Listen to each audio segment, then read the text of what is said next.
Hello and welcome back to MarineMax Georgia. My name is Quinn Seagraves and today we're going to be walking through a 2022 ATX 24.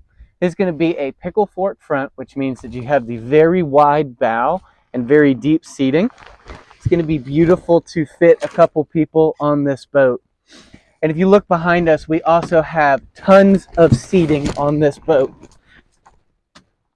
This will have deep U-shape all the way around. You will have some pop-up backrests so that you can face backwards and have that seat that flips around.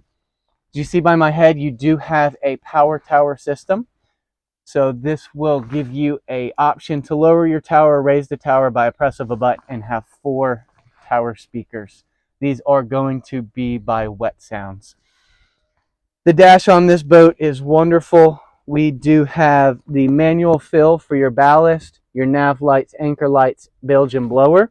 You have a 7-inch screen that will control all of the surf systems on board. We'd love to show you this boat when you have a chance, so give us a call today and we'll set up an appointment.